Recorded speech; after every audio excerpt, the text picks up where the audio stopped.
A very good afternoon to all the participants. I am CMA Bhavna from Tax Research Department. I warmly welcome you all to our webinar today on the topic Appeal before First Appellate Authority of Income Tax Key Aspects and Procedure. It is an honor to introduce our speaker for today's session, CMA Niranjan Swain sir. He is a distinguished advocate and tax consultant and the managing proprietor of his own sole proprietorship firm based in Bhubaneswar. He holds degree in Commerce and Law from Utkal University and a fellow member of Institute of Cost Accountant of India as well as a qualified company secretary. With over 38 years of rich experience across the corporate sector, and the Government of India. He has handled diverse areas including finance, accounts, treasury, taxation, contracts and legal affairs. He superannuated as Senior General Manager Finance from OPGC Limited and has been practicing as an advocate since 2019. A well-known trailer a well-known trainer, speaker, and author, he has conducted numerous management development and tax training programs for reputed organizations like NALCO, NTPC, Hindalco, BHAL, BSNL, SAIL, OPGC, and others. He has also contributed to budget suggestion before the Ministry of Finance and regularly write for reputed tax journal and periodicals. Today he continues to provide professional services in direct and indirect taxation, legal representation, tax advisory, and contract management supported by a team of qualified professionals. Over to you, sir. Thank you, Avna. Good afternoon to everybody. Today, those who are participating in this program.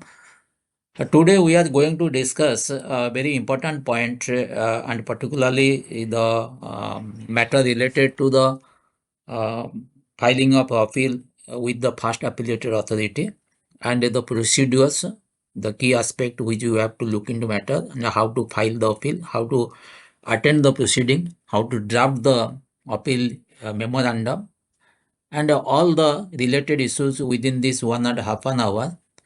I hope for many of you are in the practice, maybe in the service, but it is very much required that we should do also from time to time know the changes which has been taken place. So I have taken care the changes which has been taken place up to date, and that has been reflected in this presentation.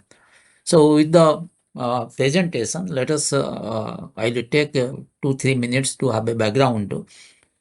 Your Income Tax Act, we have the Income Tax Act 1961, which has been amended from time to time. We have the Income Tax Rules 1962, which facilitates, provides the support in the way of interpretation, way of different forms or manner clarifications that has been laid down, and the procedures has been laid down in the rules.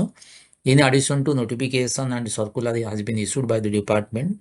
The notification is binding to all. The circular is binding to the department, may not be binding to the assessee or taxpayer. So with this four, and in addition to that, the judiciary pronouncements. So when we are talking about the family of income tax, we have to take into consideration the provisions related to the act, rules, notification circulars, as well as judiciary pronouncements, which is the weapon in your hand to protect ourselves. And there are a number of compliances are there, and all the compliances we are required to do it. And one of the most important common compliance is the payment of tax by way of computation, and the tax has to be paid by way of advance tax, and subsequently TDS and TCS credits, tax credits to be taken into consideration, differential tax to be paid as self-assessment tax. Then you have to go for filing the return, and once you file the return will be processed, but it will not be assessed. So your dispute, when today topic we are going to discuss appeal. So appeal will only arise out of the disputes or out of the non consideration of your legitimate right which you have submitted to the department by way of filing the return or by way of compliances to different provisions or by of replying to the show cause notices of the department, and that has not gone in your favor, you are not aggrieved by the orders, then you are going for the appeal. And when I have told you that when we are talking about the tax demand, tax non-compliances, tax demand consists of your penalty, tax demand penalty and interest. And prosecution. Prosecution is very negligible. Many of the cases are not there. But tax demand is must. Interest is compensatory nature, will be linked to the tax demand. And penalty is imposed under different provisions. But many cases it is not intentional. Sometimes the department can also give a waiver, or we can say the appellate forum you can get the justice.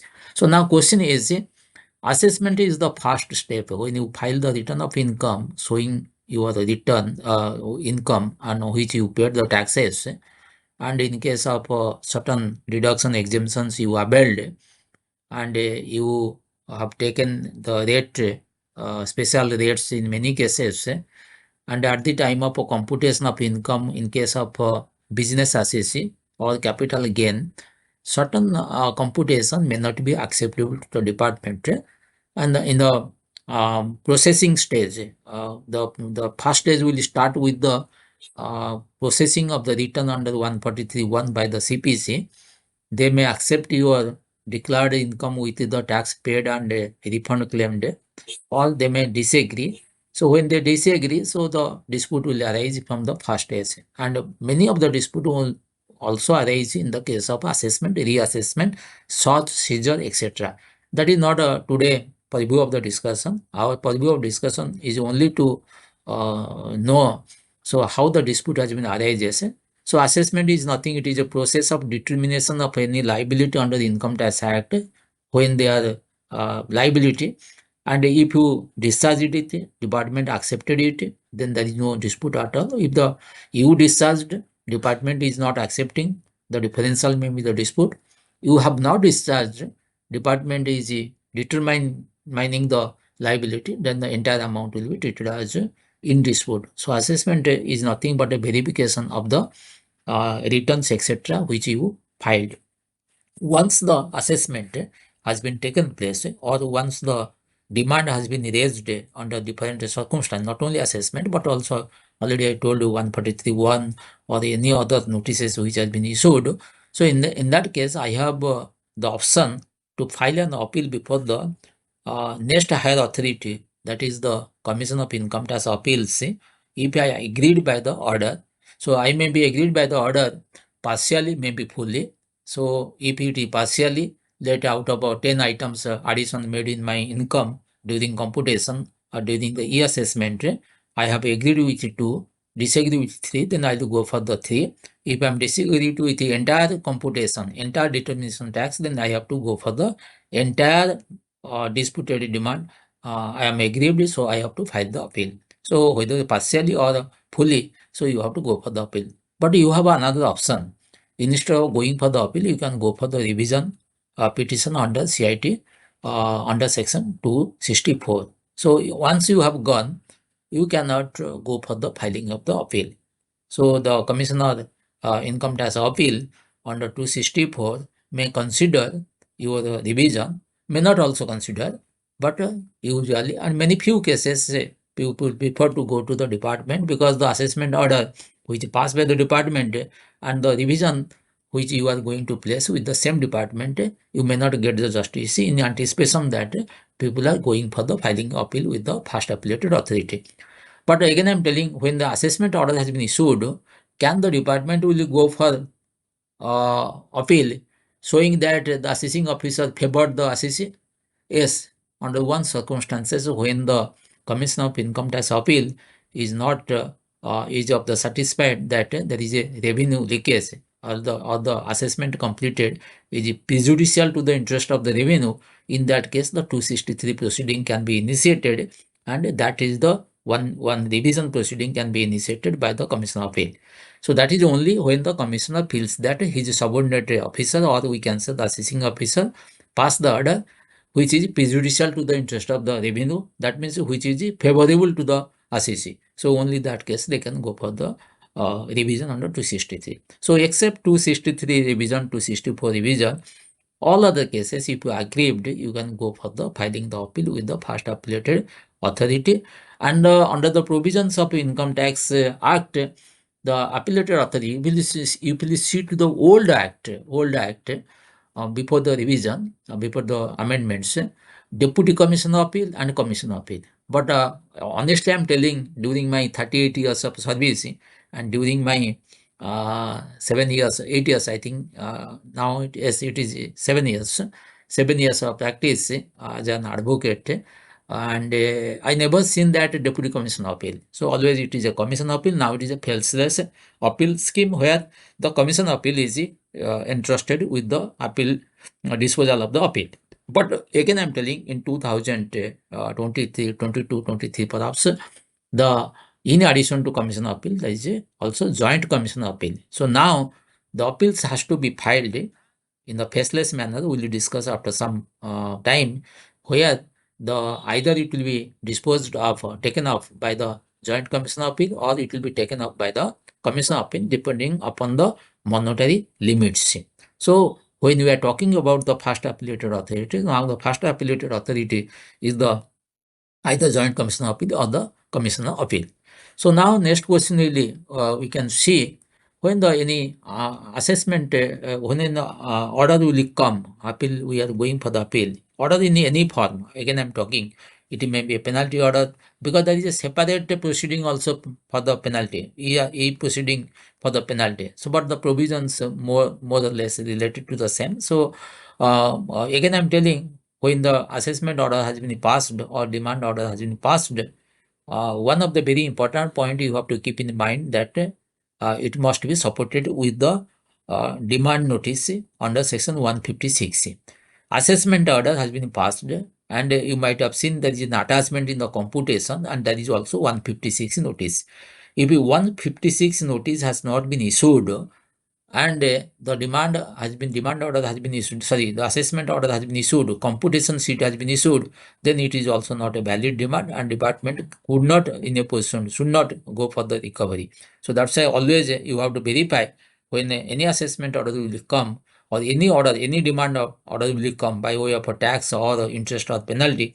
So you see whether it is accompanied with the demand order under 156 or not. One page, maybe 2 pages, a demand order must be there. If that is not there, then that is not a valid, department cannot proceed. Now the second question is, when the any demand order will come, either in the form of assessment, reassessment, or any other form, first my point is I have to go for the read of the order twice at least. You can go for read more also. Know what is actually it has been incorporated. Ascertain the date of receipt. Always, these are basic requirements. We will discuss about the procedure, but the few basic requirements you have to see, because your time period of filing appeal will starts from the date of receipt. And if it is e-assessment, it is uploaded. So from the date of uploading, sometimes you are not in a position to see also. Many cases we have seen that the consultants are keeping the password of the assessee. So they are also not verifying. So it is very much required that the date of receipt, if it is uploaded, the date on which it is uploaded, and it is supported with one SMS, or we can say maybe the email, or the if it is physically, many cases there is some provisions are there where the physical orders are coming with a DIN number, document identification number, that is a must requirement. So in that case, that date of receipt will be taken. So if it is come with the courier speed post, and you record fast, this is the date of receipt. That is a very important point we have to keep. And call for all notices when any demand order, you just verify it, the past records, keep it. If suppose the demand is coming in the stage of assessment, I have to keep all the previous proceedings, correspondences, starting from your filing computation, filing with the return, along with the during assessment any notices has been issued, and what reply you submitted, everything we keep it in the one place and see it. whether what you submitted, what is the order has been passed, find out what is the differences, whether during the assessment, reassessment, the compliances of the provisions has been made. Take one example in case of reassessment, they cannot go for issue of the notice under reassessment under 148 when there is they found that a certain income has been escaped assessment, which has not been taken into consideration of the assessment, and in that case 148A provides the procedure. So they cannot go as per the new provision which has been amended from 2022. They cannot go for completing the assessment, reassessment, without going through the details. Procedure has been laid down. So first is they have to intimate to the assessee so cause why the reassessment will not be taken place. You have to submit the reply within 30 days. If within 30 days or notice period you have not replied or replied which is not satisfactory, so in that case they have to go for the passing an order, either accepting or rejecting. Once they rejected, so along with that order and notice of submission of return under 148 has to be sent. Then the reassessment proceeding has to be started. So first to ascertain the what you submitted, what has been taken, what is the non-compliances in the provisions, whether due notice has been given or not, record it. Next is survey source assessment proceedings are relied upon by the AO, and statement of third parties has been relied upon. That is very important. If any demand has been raised on me by the department on basis of third party information or third party declaration, so they that or the investigation, they have to also submit a copy to me. Practically, it is not happening in many cases. Okay, then you have to sometimes you can also ask for the order sheet if it is a physical proceeding has been taken over. Region addition disallowance says that has to be noted down how much you claimed, how much has been given. Whether additional evidence are required to be met in the appeal, which you have not submitted, but there is a requirement to submit it, make ascertainment, keep it ready. Then arrange additional evidence within short period to submit it along with the appeal. Additional evidence are required to be filled grounds of um, what is the you have to decide it, and a reopening always taken a general ground of reopening. So these are few points in as a whole. I will tell you that once you receive the order, you verify it very quickly and make a noting of all the things what I told. Then now question is what is the legal provisions by which I am going to file my appeal and agree with the different orders. So these are the relevant sections and these are the rules. So these are the 246A. It talks about the appealable order. That is appealable order, non-appealable order. Okay, 248 talks about appeal by persons denying liability to deduct tax at source 195. That is a specific section is there, and that is only in case of non-deduction of tax. Deduction cost in case of non-residence. 195 belongs to the TDS on non-residence. 249 form of appeal and limitations.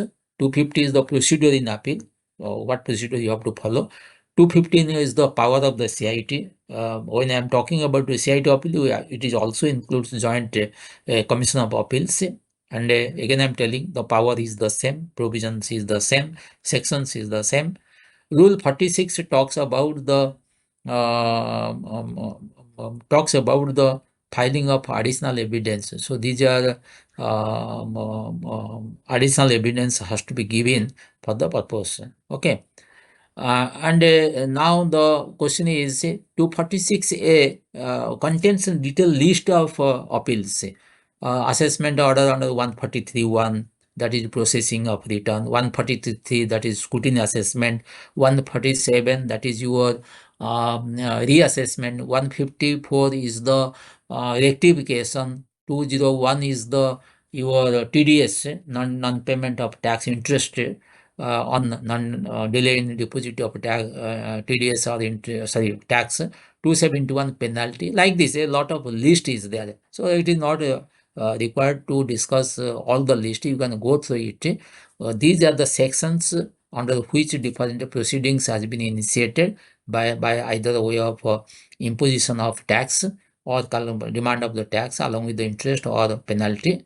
And in that case, you have to go for filing the appeal under 246A. So the 248 talks about against the order passed by the assessing officer under 195. Actually, 195, the certain cases, the assessing, the TDS has to be deducted when the payment is made to non-residents, and sometimes we are applying on what amount TDS will be deducted when it denied. Then in that case, we can go for the appeal, but all the appeal has to be filed by the Commission of Appeal. Again, I'm telling, when I'm talking about CIT appeal, it should also take into consideration that the Joint Commission of Appeal also. These are the few cases I have given here, appealable orders, what are they given, and these are the sections against which order has been issued. You see 143, 1B, 200A, 1 or 260CB, these are the intimations under the your return of income filed under 139A, 1 or 139.4, that is the belated return, or the revised return under 139.5. So the all are being processed under 143.1 or 1B. And 200A and 206CB, these are the returns of TDS and TCS, which has been also processed. 143 already I told, 144 is the base judgment assessment, 153A and C is the such assessment in case of such. Rectification already I talked to. 163 is treating the assessment agent of non-residents. 170 is the related to assessment of successor. 171 is the assessment after partition of the into undivided family. So these are the sections under which the order has been passed. You have to see 20 is the TDS, 206 is the TCS, 237 is related to refund, 272 to 75 contains a number of sections under chapter 21 XXI, that means 21. So where different sections has been provided for the penalty, and that has been covered.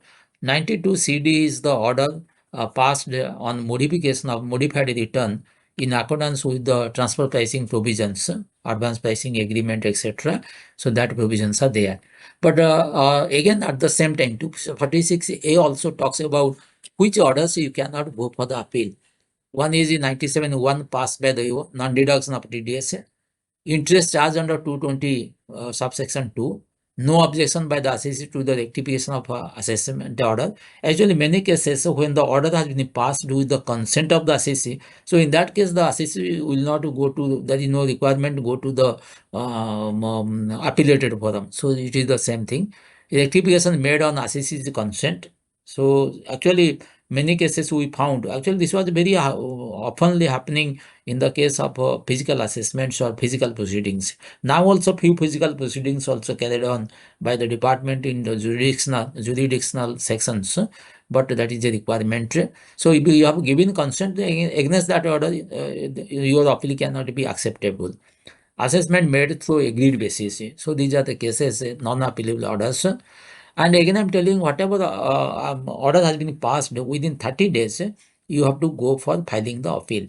So either it is 246A or 248 or any other cases, the 30 days from the serving of the notice. Already I told you, if it is uploaded electronically, that is the serving date. If it is physically sent to you, then the date on which you received it. So that's why you record it which day you received it. And already I told you, if any assessment order or demand order will be issued without accompanying the 156 notice, demand notice, so in that case, that is not a valid assessment order. So that you have to take. I'm just giving one example. Today I'm going to file an PIPMAN discussion on filing an appeal for ITIT. I found the order has been passed with a very high demand, where the demand notice has not been uploaded in the portal. But unfortunately, the consultant who was looking after the client's work, he has filed the appeal in the first appellated forum. First appellated forum rejected on the ground of non-submission of different informations. Now, when I was searching about the past records one by one, I found the demand notice has not been issued. Even also demand notice has not been uploaded in the portal. And but the other consultant has gone for the filing of the appeal, which was rejected by the first appellated authority because he could not submit the reply to the notice issued under 250. Just we will discuss under section 250 how we have to reply. And now we inquired from the department, we found a physical copy, but that in the portal it is not there. So non-officially we brought it. But now question is, that is the main ground we have to take. A demand cannot sustain without issue of a demand notice. So that you can keep. That's why when I am talking about 30 days from the date of service of the notice of demand, mark the word notice of demand, not demand. So no, that is a notice of demand and demand are two things. One is where assessment order may be 10 pages, but it will accompany with a notice of demand 1 page. Just I am talking about DRC 07. I am talking about DRC 01. One GST order has been passed, no DRC 07 is accompanied. So it is not a valid. Again, I am telling the assessment order or the latest GST order has been passed by the adjudicating officer on 5th January. 5th January, let you take it. And after 20 days, the DRC 07 uploaded. It happening actually. But the time will start from the date on which DRC 07 is uploaded. So that is the very important point you have to get. That's why you see notice, service of the notice of demand, not notice of the assessment order. Then the sometimes 30 days can be condoned. Actually, you are not in a position to file the appeal. 30 days may be different reasons, but you can go for the, you are late, so you have to go for the filing condemnation appeal. When we are going for the filing appeal, it has to be accompanied with the condemnation of filing appeal. Condemnation is an application where you can go for the filing of the appeal for the purpose. So when I am talking about condonation delay. So what is meaning of condonation delay? Condonation meaning is when the appellant received the demand notice, but within the due date, 30 days in the present case, could not file the appeal, and there is a delay. That delay has to be condoned. So when I am going to file the appeal, at the same time I have to file additional application along with the form 35. I will come to the form 35 to some time.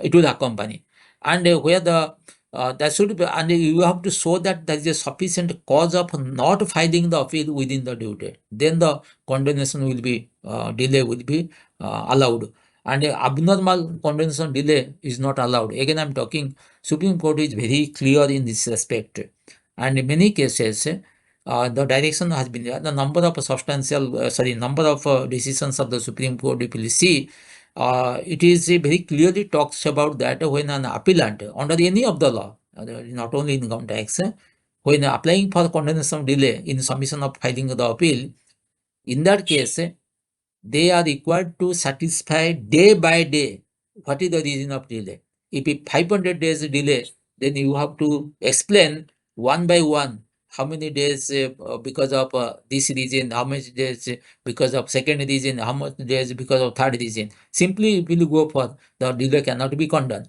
and if delay cannot be condoned, then your appeal cannot be admitted. So your appeal, even if you filed, that is not treated as an appeal filed. So condemnation is very important. It is a prerogative power of the Commission of Appeal, Joint Commission of Appeal, to allow your appeal, admit your appeal after condemnation of delay.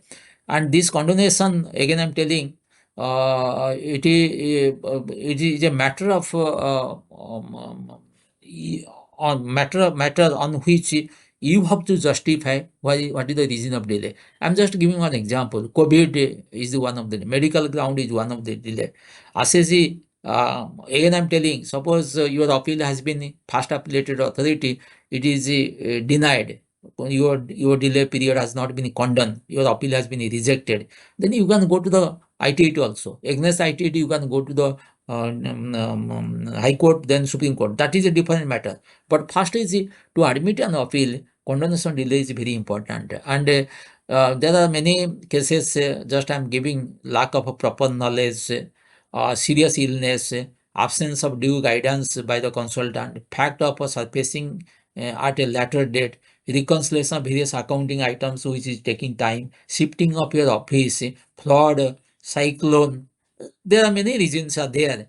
Let your employee kept in the drawer and left the job, so it was not in the notice when the demand notice has come. But it's very difficult to justify. Some of the cases very difficult to justify. Some of cases you can easily justify it.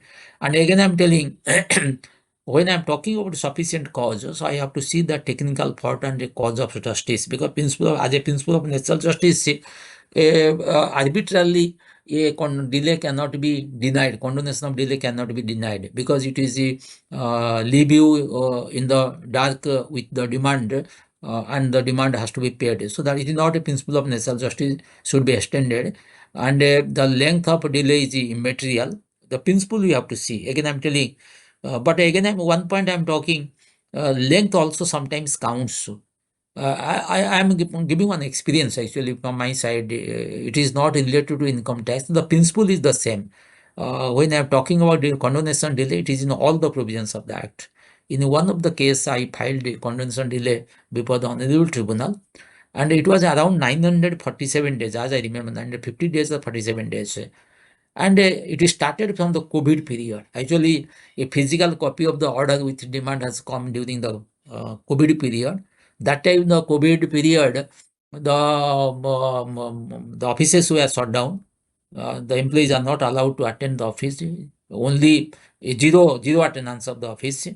The DACA has been received. It was kept in some place, and it could not be traced. It was not in the knowledge of the department, and the appeal could not be filed. But when the department has issued the demand, then it has come to the knowledge. So when you filed it, so we have, and again I'm telling, the company has been acquired by another company. The company shifted the office from that place to another place. So these are happenings are there. So what happens? So when I filed the appeal along with the condemnation delay, I have segregated what is the period is coming under COVID and what is the proof, because government issued the notification also that time not to attend the office. So it was what period it was office has been shifted. But it like this, everything we prepare a table with documents, evidence, and the start has accepted it. But again, I'm telling, Supreme Court is very clear in this aspect. Condemnation delay, you have to justify from your side day wise. Again, I'm telling day wise. So that is a very impact, and you have to prove yourself that you do not have any malafide intention or delay in submission, and it is however exception and not a rule. So these are things you have to keep. When you are going for filing the appeal, the principle is these are the appeal fees has to be filed. So you can go to the table, it has to be deposited in the appeal fee has to be deposited, and it depends upon the criteria, that is the total income or loss computed, which is 1 lakh or less, 250, 1 lakh, but does not exceed 2 lakhs 500. So then the if it is exceed 2 lakhs, then 1000. Then whenever the subject matter the appeal is not covered, then 250. So minimum fee is 250, and that has to be taken into consideration. Fees is changing from time to time, and you have to keep it track on that. And a tax, again I'm telling, when you are going for the appeal, any tax you admitted, you pay it. So the tax must be paid prior to the filing of the appeal. So in any demand, certain taxes you admitted, pay it first, and balance whatever you dispute, you can go for the making the payment. And the appeal procedure is laid down in the section 250 of the Income Tax Act. So once you file the appeal, how to file the appeal, which form to utilize, we will see after some time.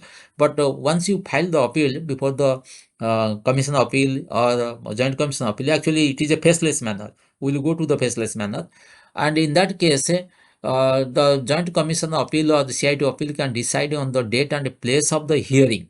Actually, an opportunity has to be given to you for the hearing. In this regard, he has to issue a legal notice to the appellant and the IT officer against whom the order has been passed. So actually, the commission appeal is a quasi-judicial position where notice is not only given to you but also given to the department. Now what happens, since the all the assessment orders etc. is passed through the e-assessment, all the penalty orders is passed through the e-assessment system.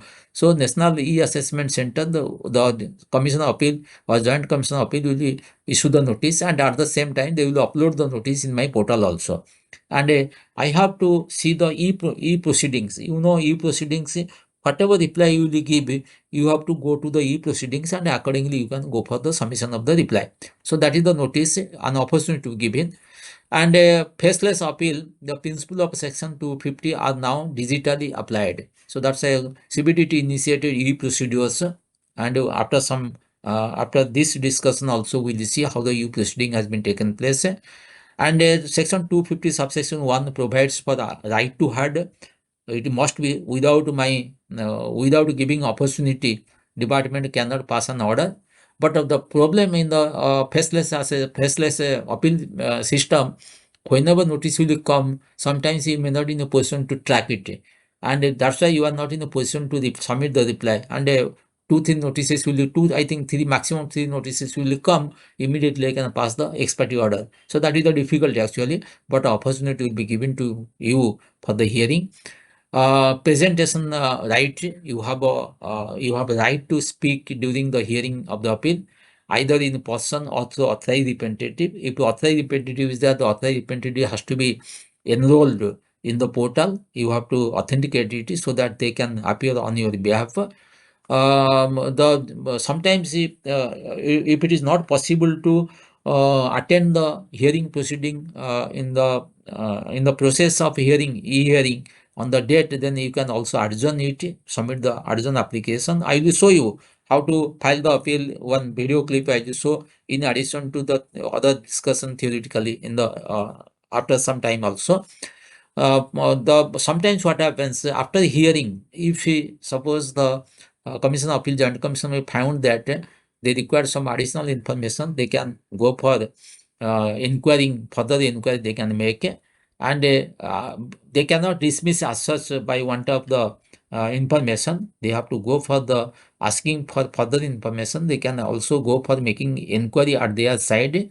And the Joint Commission of Appeal and Commission of Appeal, before dismissing an appeal, may find a proper reason to make further inquiries himself, direct the assessing officer to inquire and present the result before the commissioner.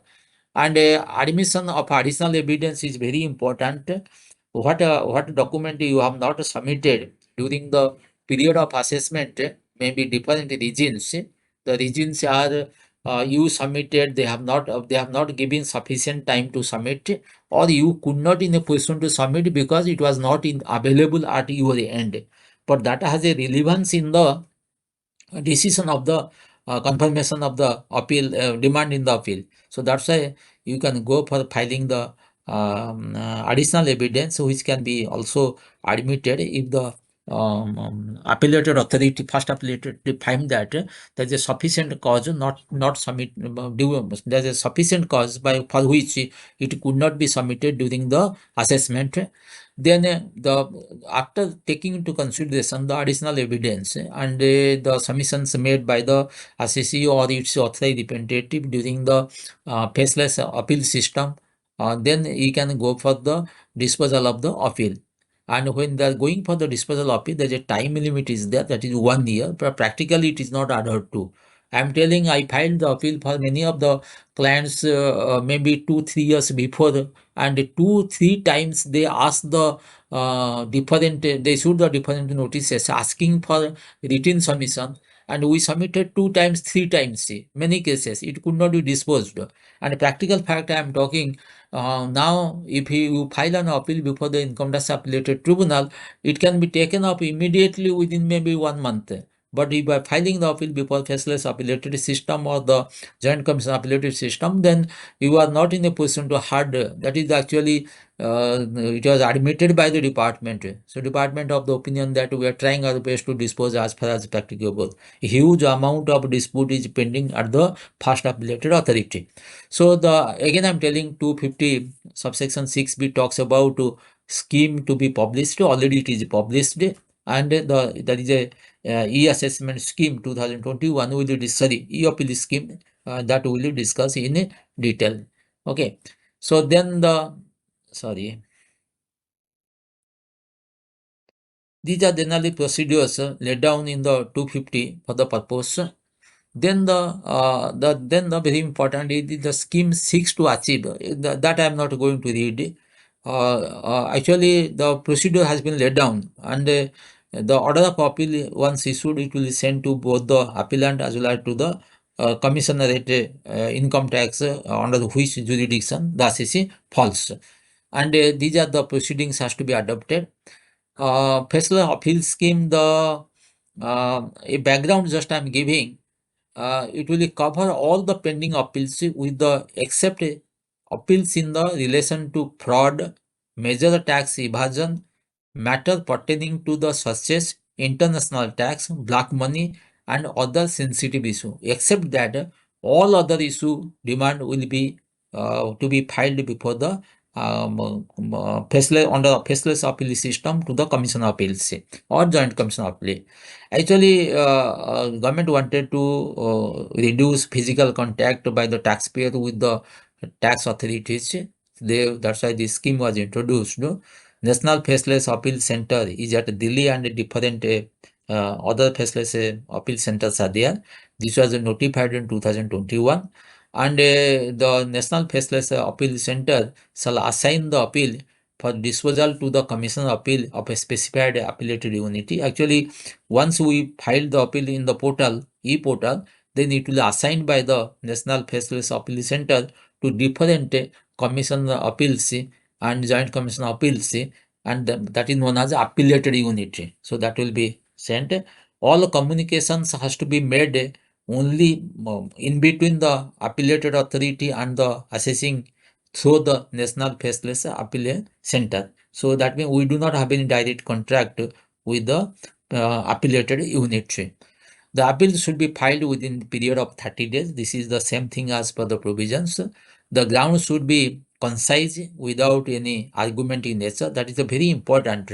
When I am going for filing the appeal, the first point is I have to go for decide which ground I have to take, and that is the ground on which I have to go for the argument. So now question here is the ground should be concise as far as practicable, very briefly. Actually, it is not only the first appellated authority, it may be with the every appellated authority, because they do not have the time to go into such a lengthy written of grounds. So you make it short, but the understanding should be there. That means with a short sentence, everything should be covered. The ground should be highlight the main controversy in the issue. The ground should not be vague, general, too lengthy. Specific ground to be taken for each and every issue. Let 5 additions made in the computation of business income. I have to take 5 grounds for each ground. I cannot take one ground for all. That is, should be there. Proper figures involved in the dispute should be available in the grounds. You mention it, what is the income has been added and what is the tax impact because of this. And a legal ground relating to limitation, natural justice, jurisdictional issue should also be raised. That should not be left blank.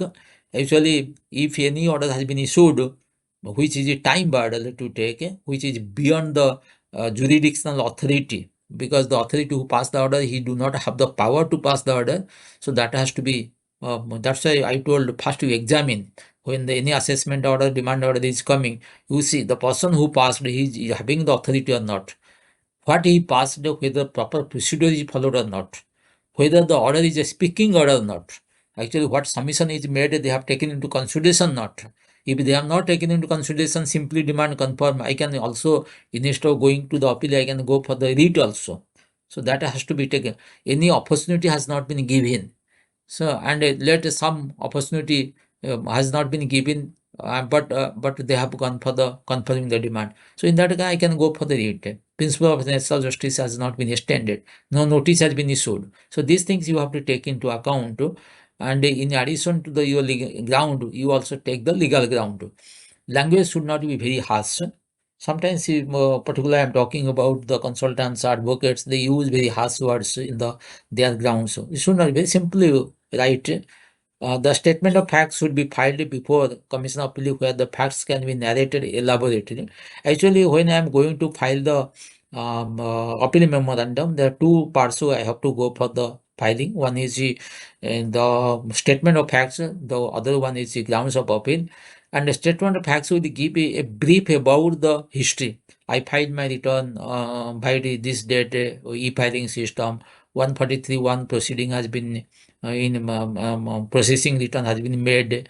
So later there is no demand, whatever I submitted, it was accepted, refund has been flowed. Subsequently, let to take a scrutiny assessment taken place, 143(2) notice has been issued, you replied, what notice has come, what you replied, and accordingly, the document, whatever evidence you submitted, then the assessment has been taken place. And after that, the addition has been made, that's why your business income has been increased, tax increase. So these things very briefly you give one by one, chronologically you give it, and you have to draft elaborate statement of facts covering all issues. That is actually art, covering all issue with a short sentences, and with a very narrative manner, with a less volume. It is art of writing. I always speak to all the participants. Sometimes it is very difficult to concise your writings, statement, facts, grounds of appeal with your arguments very concisely within very short pages. Practically, it very difficult. But there are quality you can develop yourself. I am giving myself a few examples.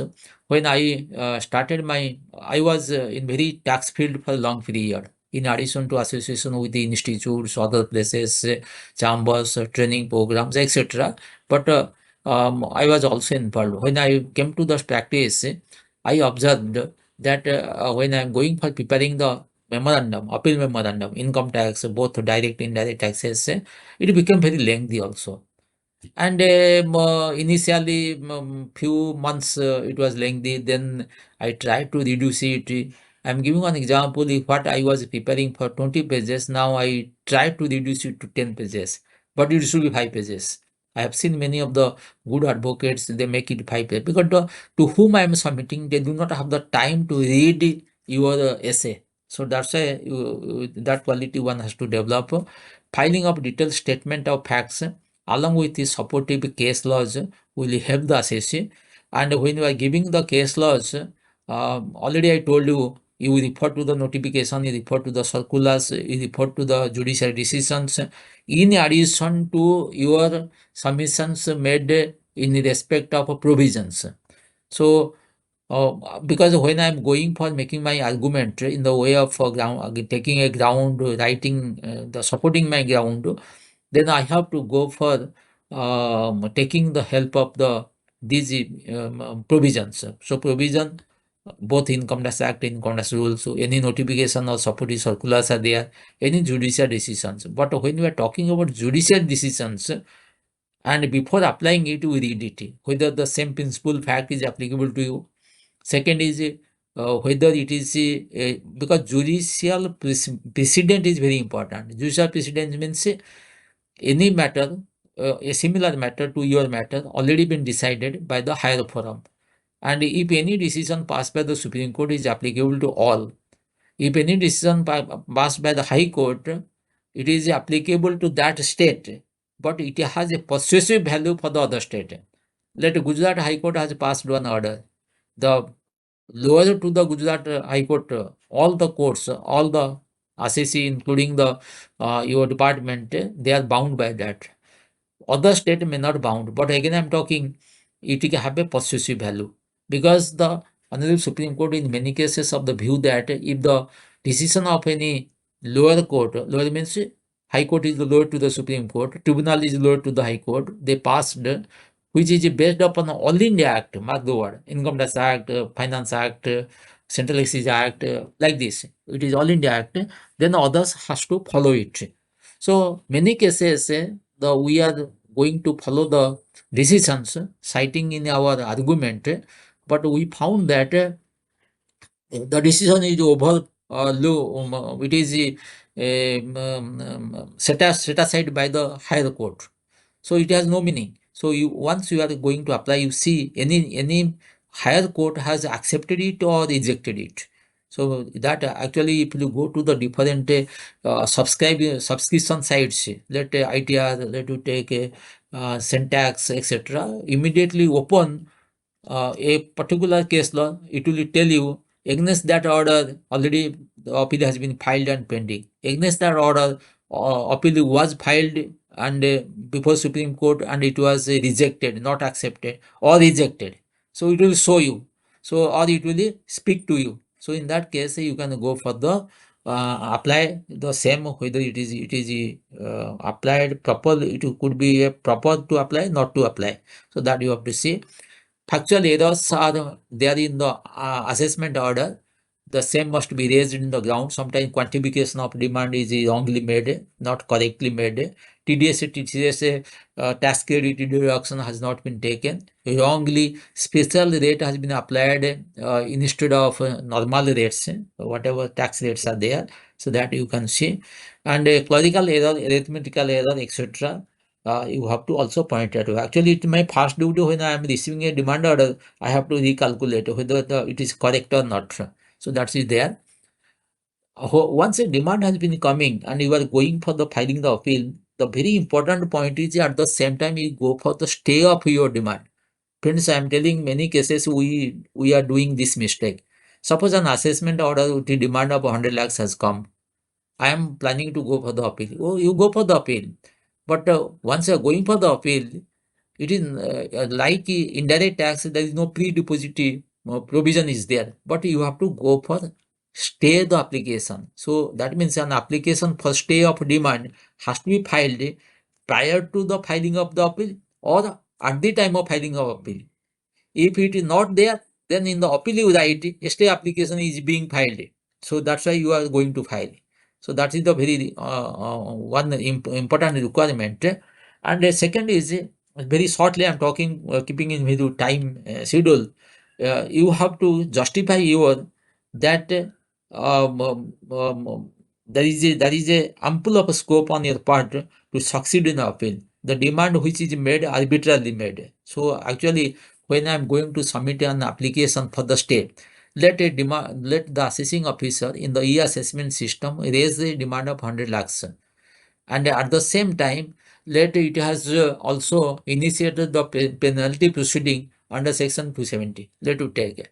So the two proceedings are the penalty proceeding is there, as well as assessment order has been issued with the demand. So what is the course of action on my part? I have decided to go for the first appellate authority. So I will go for the appeal within 30 days. But at the same time, two things I have to keep in mind. Have I crossed 30 days? If crossed, then I have to go for the submission of the appeal along with the condemnation delay. Okay, I have not crossed the 30 days. The 30 days is sufficient time by which I am going to file. Then you immediately you go for the stay application. To whom the stay application is to made? My understanding is, I have seen it, there is no scope on the part of the assessee to file the stay application, stay of demand application online. So jurisdictional assessing officer, you can submit the stay application stating that from the like this background you give, you file the return has been taken up for processing or the assessment, reassessment, etc. And you submitted all the documents, demand has been confirmed. This is the final demand as per the assessment order by which you are going to the filing the appeal. And also you write, so because of these reasons, it is a prima facie fact that it will go in favor of you. The demand which is made arbitrarily. So therefore, my 100% demand may be stayed. So actually, there is a circular from the department point of view. Department circular says that whenever any stay application will be submitted, stay of demand application will be submitted, minimum 20% should be ordered for the recovery or deposit.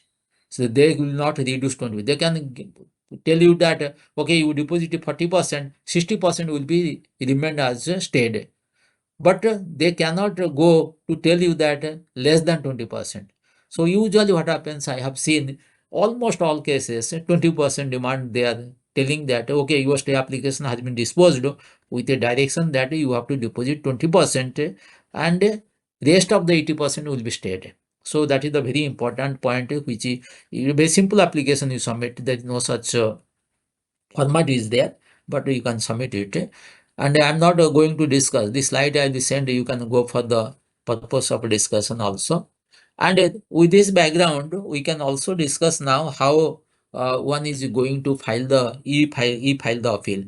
And already I told you, while you are going for the e-filing the appeal, for the first appellated authority, I have to use the prescribed form 35.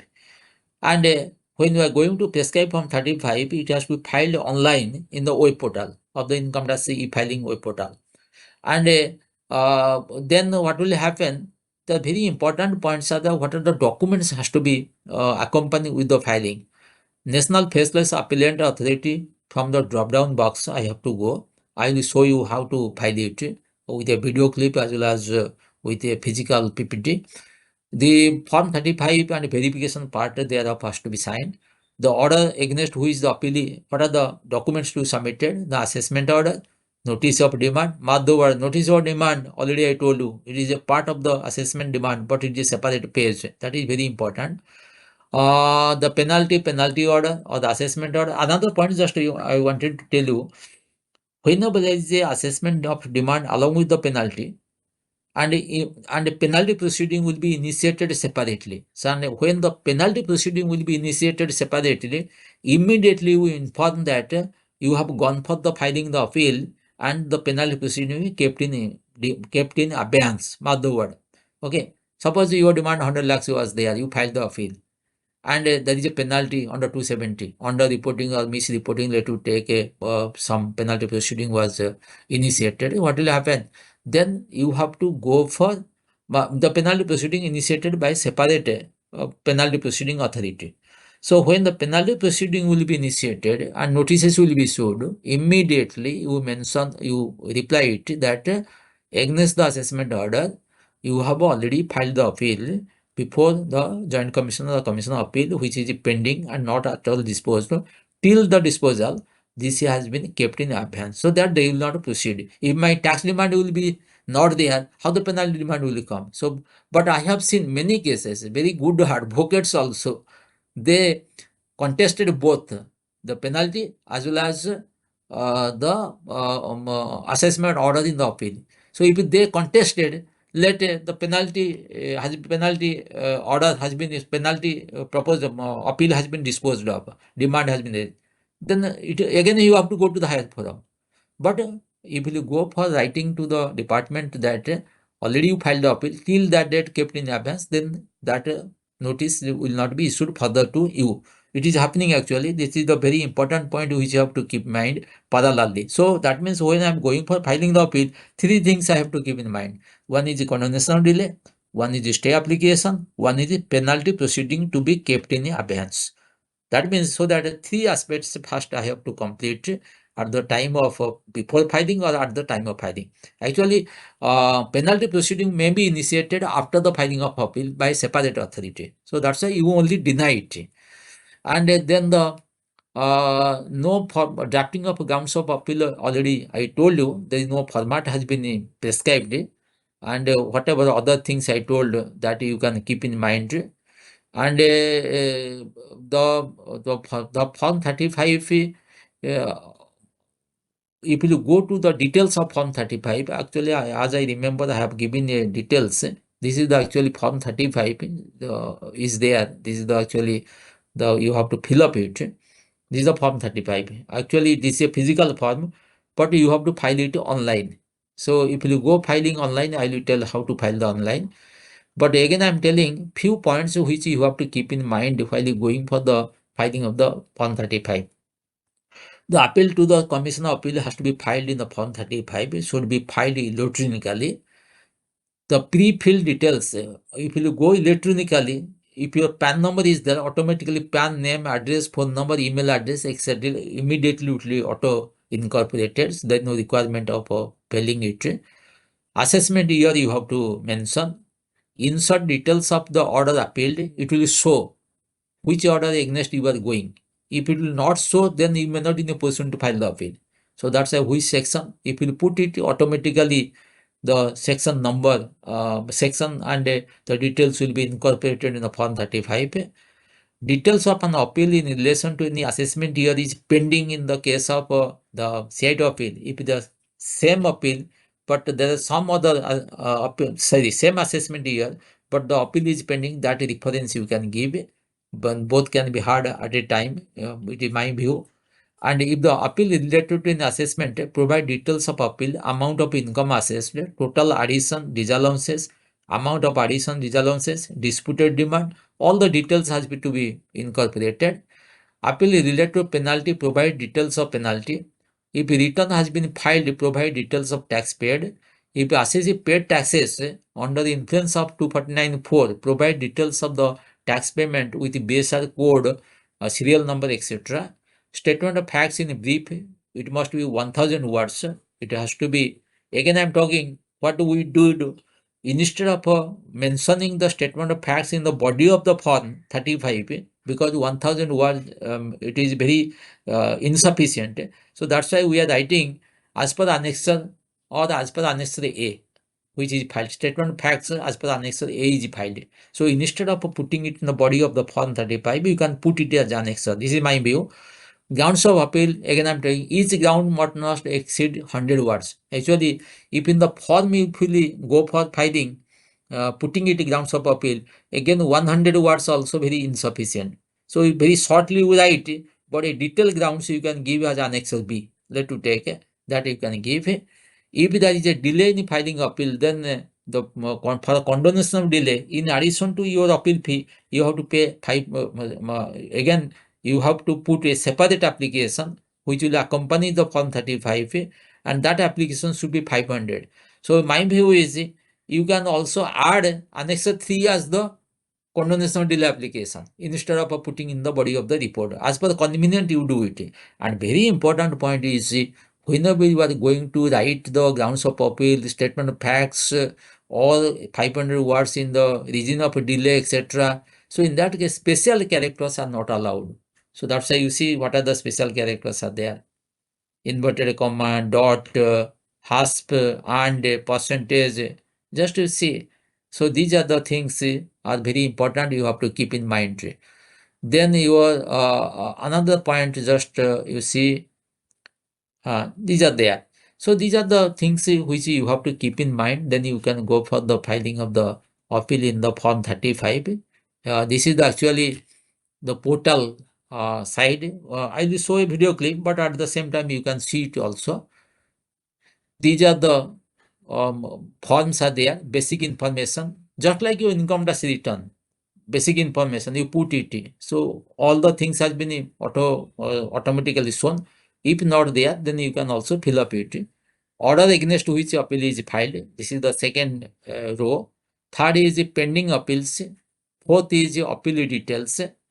Fifth is details of tax paid. Sixth is statement of facts, grounds of appeal. Seventh is the appeal filing details. Eighth is the attachment. And ninth is the form of verification. Just to see, these are the, whatever I told, it is given in the different rows. So that you can go for filing. Then verification has to be made here. This is the verification already I told you. This is the form which is available in the income tax rules. So this will be there. And the procedure of hearing is very important. After filing, the paper book you have to submit. Actually, the memorandum, everything, that is a paper book. There is no physical requirement to submit it. But in just like GST appeal, if you find it, you have to submit a physical copy also. But here there is no physical copy is there. Commissioner of Appeal shall fix a date and place of hearing. Already we discussed. Appellant or its authorized representative or AO or its representative shall have the right to heard. CID appeal shall have the power to adjourn. CID appeal may, before disposal may of any appeal, make further inquiry. These are the procedure in short has been followed. CID appeal may, at the hearing of the appeal, allow the appellant to go into any ground. Mark the word, sometimes we have taken ground in the appeal filed in the form 3, but we want to modify it. So that's why while we are filing the grounds of appeal, we are writing that appellant has the right to delete or make addition of the grounds in the due course of proceedings. That you add, so that any ground you left, you can also go for inclusion in it in subsequently. And the order of CID appeal disposing the appeal shall be in writing and shall state the point of a determination and decision thereon and reason for the decision. So if they are not accepting, why they are not accepting, if they accepted, why they have. So that means the reasoned order should be passed. Reasoned order means they have to, the order should be very descriptive. If it is against you, they have to they have justify the against. If it is supporting you, they also justify it. The reason is, if it is supporting to me as an appellant, it is injustice, or we can say the department is suffering. So that's why from the both side, it should be justifiable order should be there. We called it as a reasoned order. In every appeal, Commission of Appeal, where it is possible, may hear, decide with such appeals within a period of 1 year. But in my view, it should be a mandatory provision, should be. That's why, if possible, the word is written in the provisions. Always it is not possible on the part of the department. From my experience, I'm talking. Orders should be passed within 15 days from the final hearing. Actually, this is the, but many cases it may not happen, but now I think they are ensuring it. Once they decided the order, but in the particular, I'm talking the first appellate authority, how I came to know that the order has been passed within 15 days. And already I have told you few examples where 250 notices has been issued to me. 250 means under section 250 notices has been issued to me as a appellant. We submitted twice or thrice in many cases. So far the appeal is not going to be disposed of. I don't know what is the reason. And shall communicate the order to the department by way of the portal. Actually, there is a paper book. Again, I'm talking this paper book is theoretical. If the appeal proceeding or any proceeding has been taken up at the physical way, offline, then you can also put a paper book like this. So paper book is where the online filing will be there and physical submissions will be there. Physical submission, briefly you have to number, and all the details you have to give with the reference of the page number. That usually happens earlier. And already I told you hearing stages will not go for the further detailed discussion because it may not we may not have the time to see, because we have to complete it. Few points I will talk to you in the procedure of a submission of a written statement. Written statement, already I told you. Once you file the appeal with the grounds of appeal, a notice will come to you in the email citing that your appeal is going to be taken off, and ground wise written submission you give. So written submission, you see, is very much required in my view. You filed the appeal 2 years before. By that time, many new judiciary decisions has come in your favor. By that time, many of the provisions or interpretation has been made. Circular clarification has been issued. So, if I am giving today written submission, then I have to take into consideration all my grounds what I have taken. It's supportive, is increasing or favorable things has been come to my knowledge. So that's why written submission is very important in the process. That's why department is asking you to submit ground wise reply. They are telling it as a reply, and it is nothing but a written submission. Reply in the written form, we can say. And e-appeal proceeding, it is necessary that your paper book index should clearly demonstrate the nature of the documents enclosed. That means you have to upload it. Documents should be in the proper sequence and should be properly numbered. CIT appeal has to pass a speaking order, already I told, dealing with each ground of the appeal. CIT appeal should pass the order on merit, even a hard expertise or the assessee did not appear. Appellate authority will have to consider the written statement and cannot ignore or consider the same. Regularly, we are appearing before the Central Service Tax, Customs and Service Tax Central Excise Tribunal, CESTAT we can say, and Income Tax Appellate Tribunal. We found actually they are very strictly adhered to the these procedures. Written submission should be drafted in such a manner that the fact and issue involved should be clearly brought out in the submission. Actually, when physical hearing taken place, I am talking, we are not discussing only the income tax, I am talking. Suppose a hearing has been taken, a synopsis can also be submitted. That will be discussed in the income tax appeal, appellated tribunal appeals. Reference to document and relevant pages should be mentioned in the relevant place. Grievance of the assessee should be clearly explained. Relief of the assessee seeking should be very specifically brought out to the submission. What you want. Not only you submit, what exactly you want. So you want that the demand will be deleted. You want that matter will be remanded. You want that reinvestigation can be made. So that's why your submission should very clearly tell what you want. There are various ground submission. For each ground should be separately drafted with the proper paragraph numbers. Actually, we started with ground 1, 2, 3, 4, 5, and we started each ground in a new page. Suppose a ground number 1 started 1.5 page. Don't continue second. In the third page, you write the second ground. So that's why that should be there. And the submission should not be confusing with the vague. You should not write anything which will create a doubt in the mind of the judging authority, assessing authority. The facts should be clearly explained. Sequence of event transpired during the assessment proceedings should be explained. So how the assessment taken place, that also explained. Various contention of the assessee should be brought to in the clear submission. Legal argument and interpretation of the provisions law should be made by you. The decision, if any, relied upon should be referred. Decision is relied upon by AO in the assessment whether actually is appropriate or not, or you want to oppose it. You also write that submission should be highlight the main controversy in the matter relief prayed for. The submission should not be vague. Repeated facts should not be written. So these are the very few important points you have to keep. Judicial decisions to be followed. That already I told you. Order of preference in the Supreme Court, jurisdictional High Court, then other High Court, then special bench, then the same ITAT or the same Commission of Appeal, so that order has to be given. So these are the generally one has to go for the following while filing the appeal and argument stage, etc. So all these things you can go for read it. And already we discussed additional evidence. Already we discussed. I am not going to discuss it furthermore. And when you are going for going for additional evidence, you also submit an application. So these are the things we have to go for. Notice under 250 is there, that are already there. And I wanted to just have a discussion. Particularly, I want to show you a video clip where how to file the appeal. That has been also, you can see it. Give some feedback. Uh,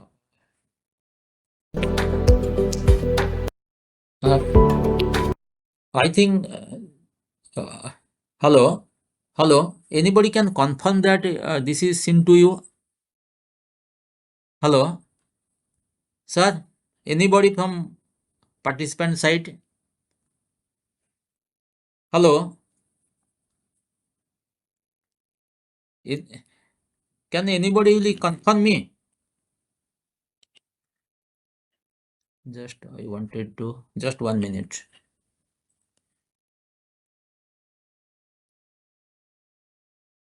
Hello, hello, madam. Yes, This sir. video contents is audible and visible.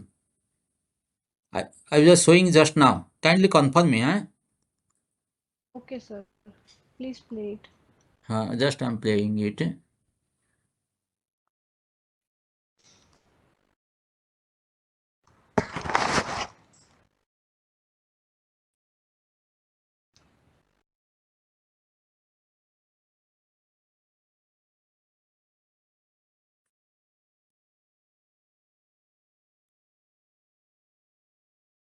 Just 1 minute. I was playing actually. Then I have a doubt. That's why once again I wanted to get a confirmation. I'm reconnecting it. Need to take. Okay, sir. Sure.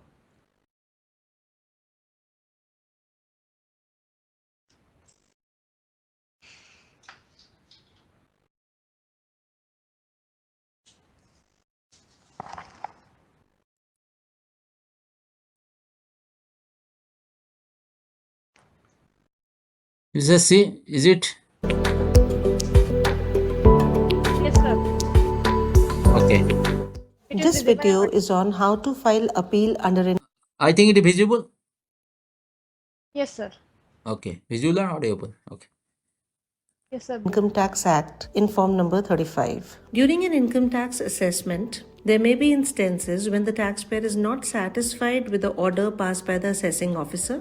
In such cases, the taxpayer is entitled to file an appeal before the first appellate authority, that is the Joint Commissioner, Appeals or the Commissioner Appeals as the case may be.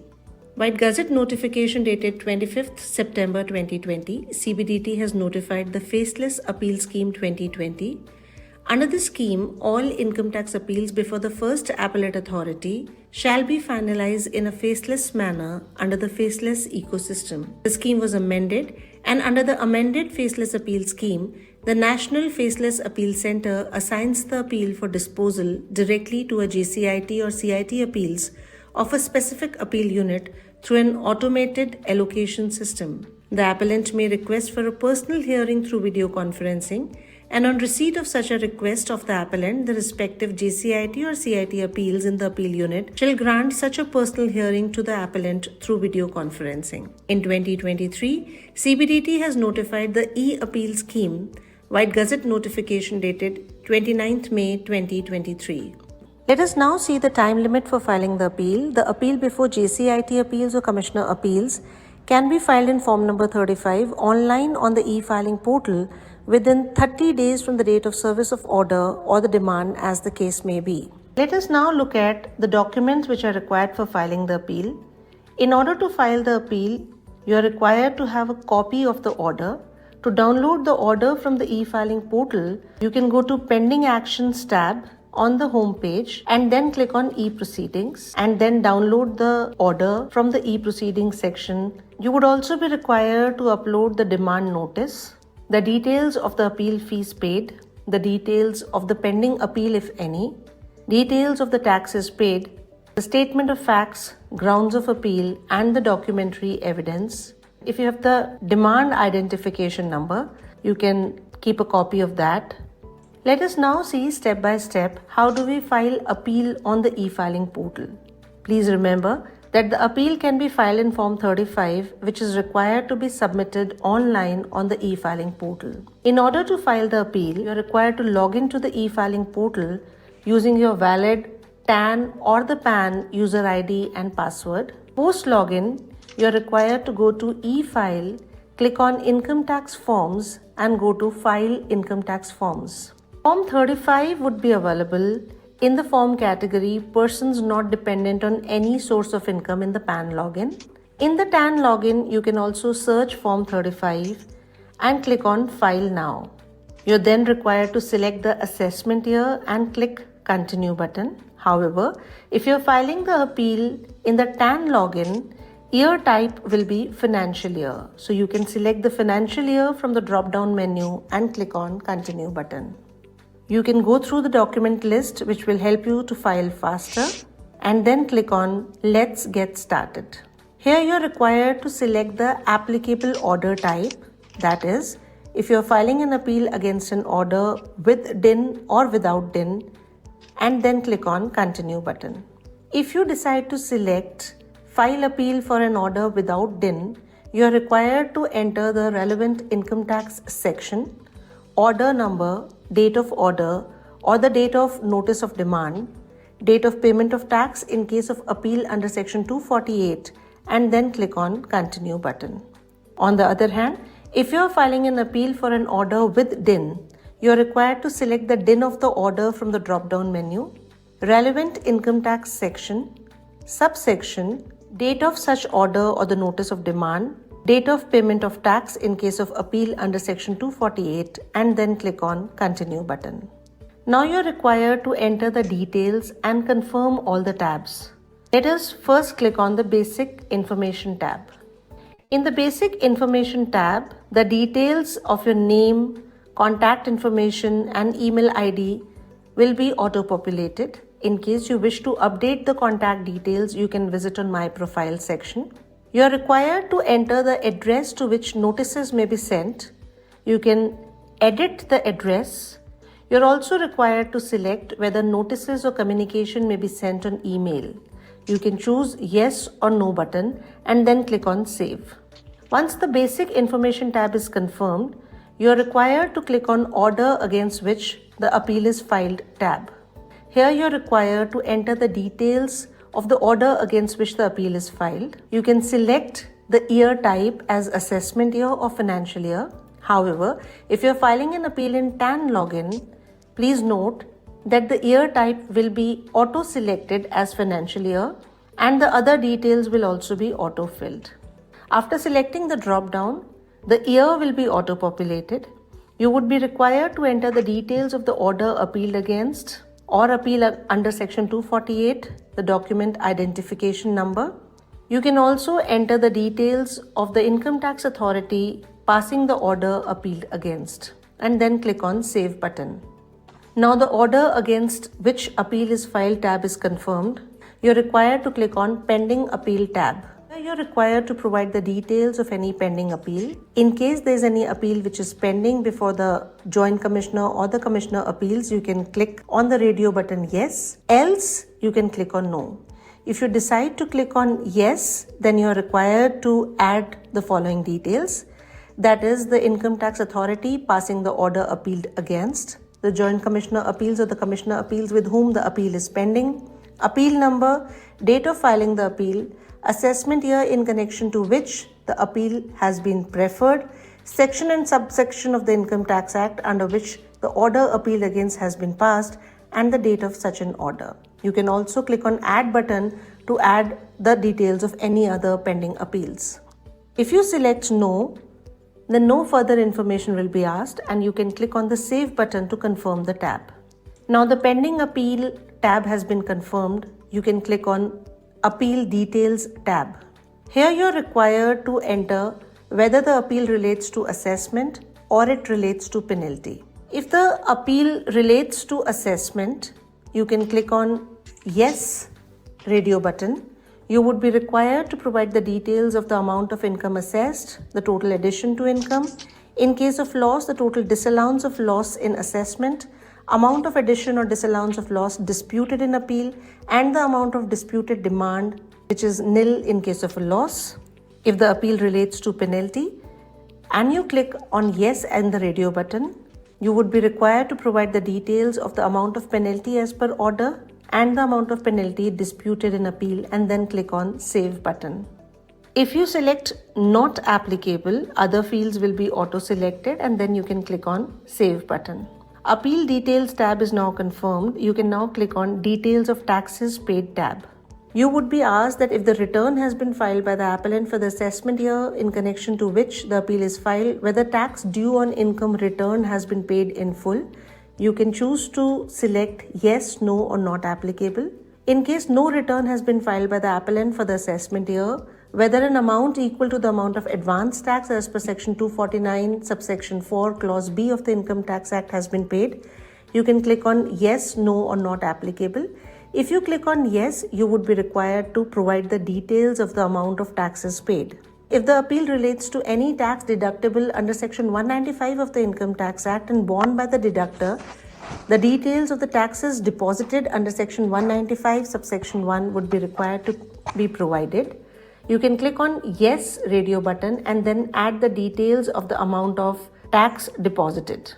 Please note that if you are filing appeal in the TAN login, the first two fields will be auto-selected as not applicable.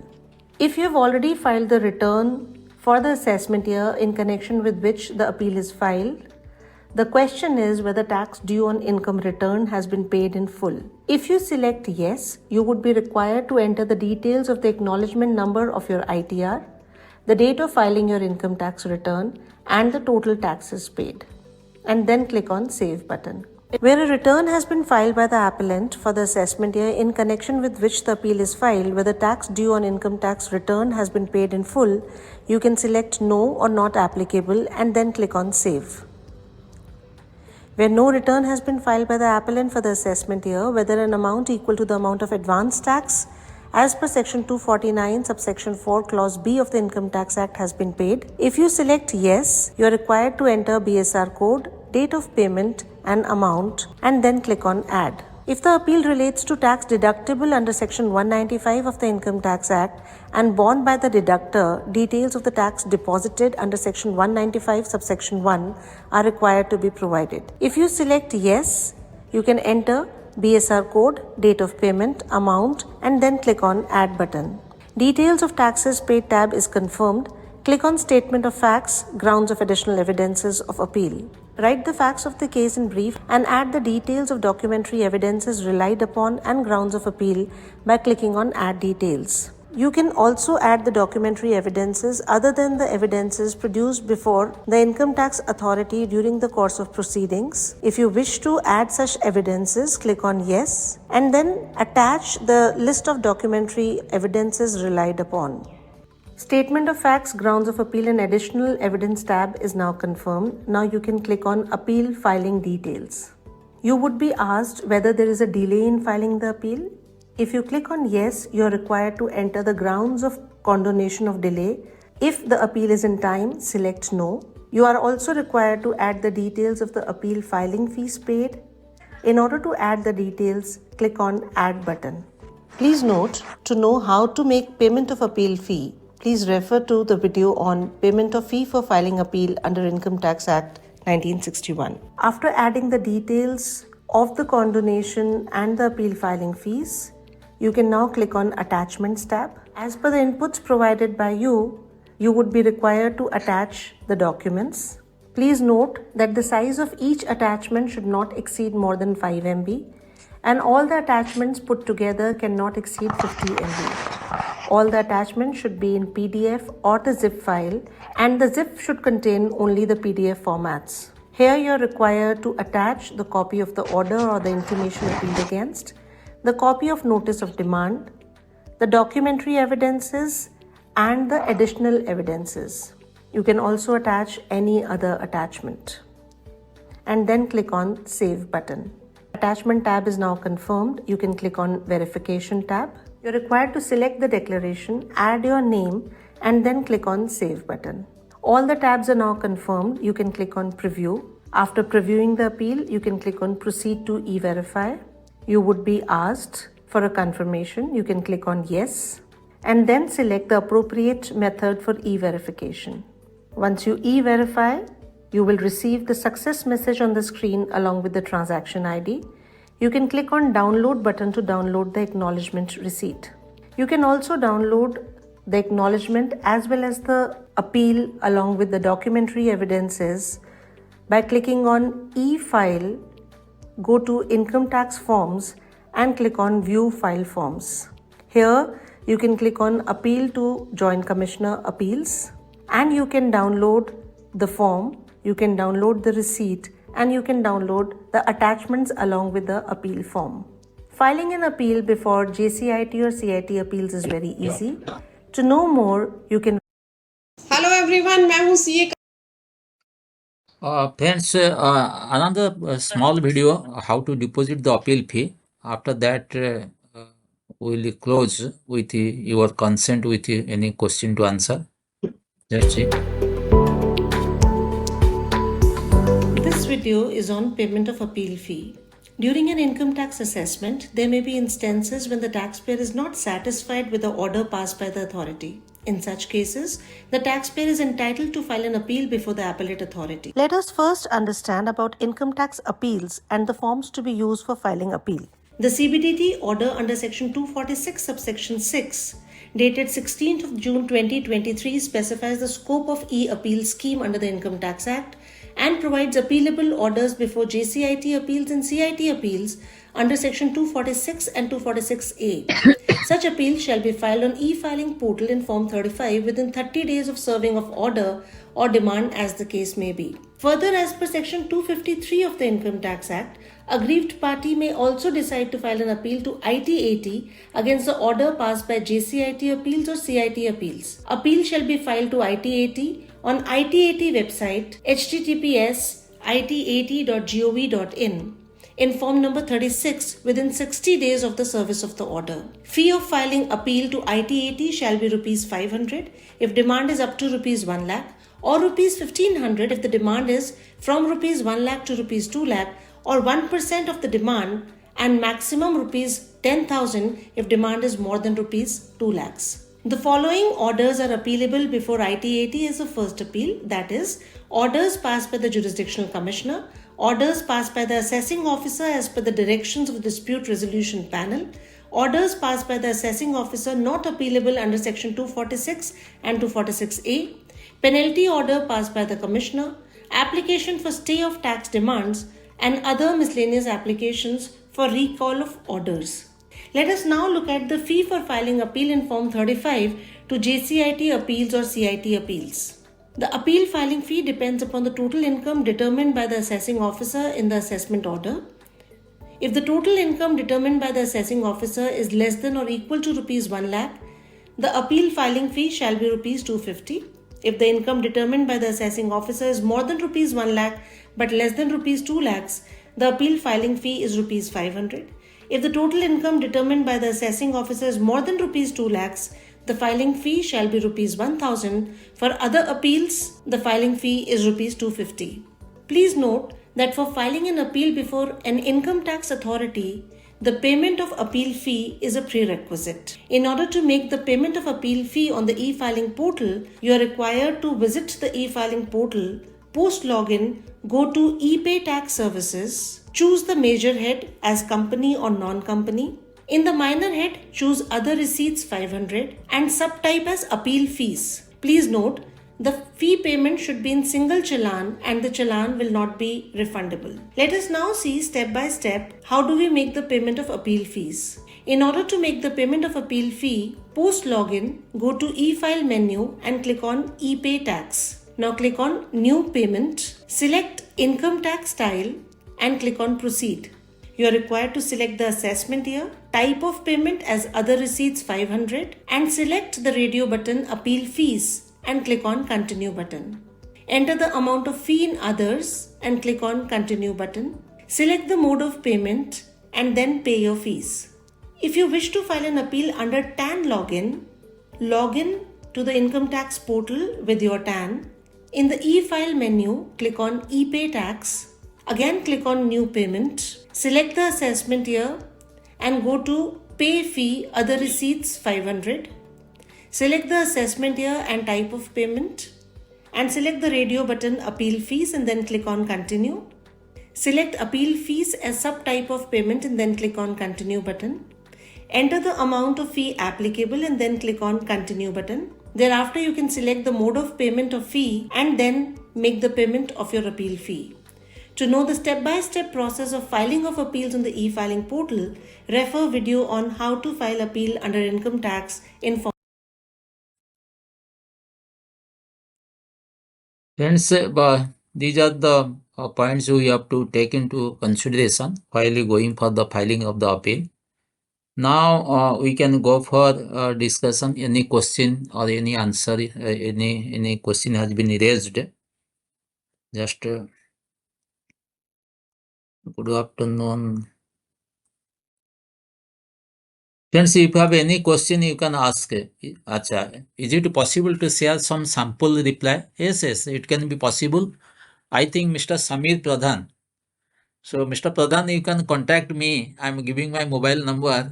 Some sample copy I can provide, how to draft, etc. Then we shall tell. Just I'm giving my email ID. If anybody required, you can also send it. Income tax site, YouTube. Okay, that already I've given. Yes, it is visible. We can see it, sir. Yes, it is visible. We can see it. Many of the appeals filed by client are not given taken up from past 3 years. Already, I have already explained to you. In my own case, also I have seen the appeals filed by the appellants are pending with the GCIT or CIT appeals. Even 2-3 times they ask for the ground-wise reply, written submission in the different notices. So I think we can make a grievance before the CBDT, in my view. What is the section of IT Act regarding implementation by O on order passed by first appellate authority? It is a provision in the brief. That we can discuss. I have to check up it. Actually, you see what happens, na? But the section is not specific.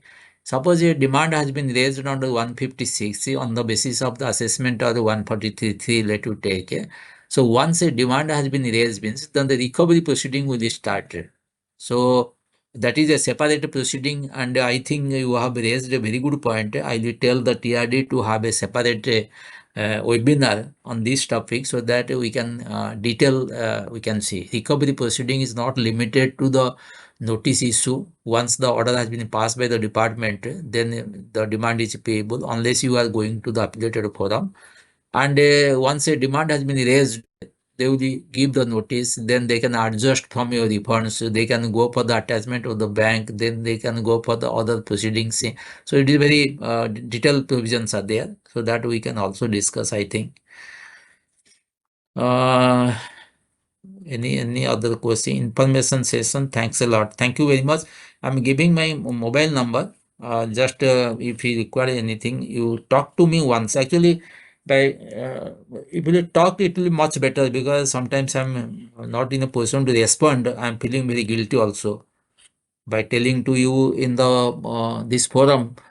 And many cases I'm responding, in many cases because of workload I'm forgetting. So it will not be looking good. So you can contact me directly one to one.